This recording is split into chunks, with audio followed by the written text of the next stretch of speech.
The story of a people is told best by those who live it out daily. And when the history of that community is informative, inspirational, and insightful, it should then be shared with the world.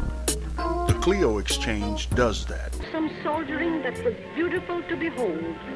Battalion, and out! Forward, march!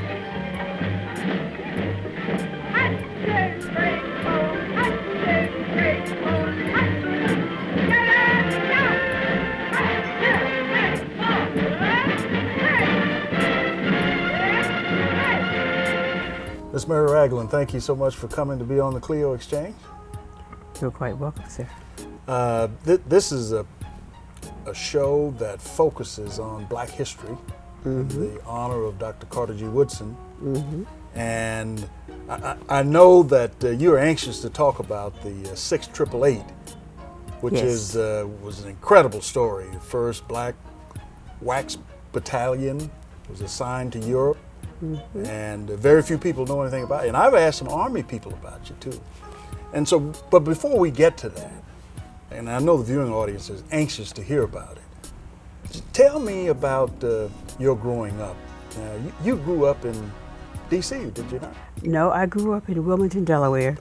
Delaware. I was raised by a very good family.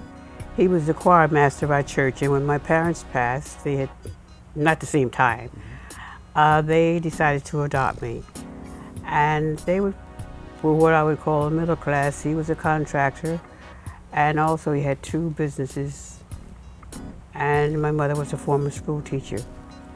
Did they know your mom before Yes. they passed? Oh, okay. But not my father, yes. They knew about my whole family. Now, were you an only child? No, I had 3 other sisters and 2 brothers, and they were raised by my aunt. And Wilmington, Delaware. Now that must have been an interesting place to grow up in, right by the river. Well, yes, there was... Not a lot of Black folks in Wilmington. No, not a lot. But I'll tell you this much. There was a lot of racism during that time, but not so much for my family, because my father, due to the fact of his business and having 2 markets on the main throwaway, every nationality came into his store. Everybody knew you guys. Everybody knew us, and they were in and out there. They had credit from one month to another, so I'm going to pay no more than any other race. So I was very familiar with people, all races. Yeah.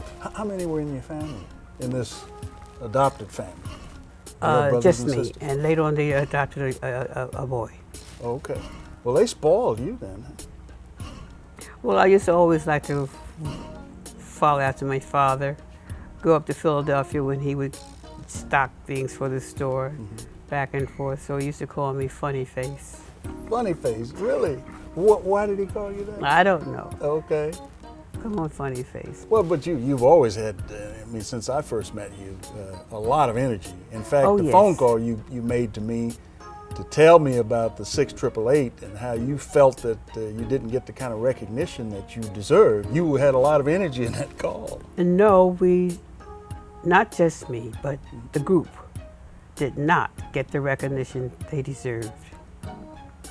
As a matter of fact, the African American women, when they left their hometown, that was the first time any of them had left their hometown, because during that time there was so much racism. I know, and I know you want to get to it. Yes. But before we get there, tell me about your school. Now, you went to high school there in Wilmington. Wilmington, Delaware. I went to high school there, and then from there, I didn't go to college. Then, after high school, and I came home that summer. Okay. And my mother was reading the paper, and she says, Mary, I said, what, Mom? If I was, you always talk properly. Okay. If I was young again, I would do this. I said, what, Mom? I looked at the paper. They were asking for African American women to volunteer to go to Europe, to the postal director. So this was like in the mid-40s? Early 40s? Later, about later, because it's Okay. almost over. And I said then, because I was 17 and a half, I wasn't 18, Okay. but I was at a high school. So I said, well, I'm going downtown, Mom, and I'm going to enlist. So I went downtown, I wrote, they swore me in and all that. I came back home. My mother told my father. And he hit the ceiling. Oh! I said, well, Dad, I'll go back downtown and I'll tell him I don't want to be in. He says, it's too late now because you've been sworn in. So your mother was encouraging you She to was consider encouraging me. but Dad didn't like it. No, he didn't. He wanted Funny Face to stay with him. I think he still wanted me to be a baby because I was always following after him. But my mother wanted me to mature and grow up, and I think that was her way of saying, leave the roost.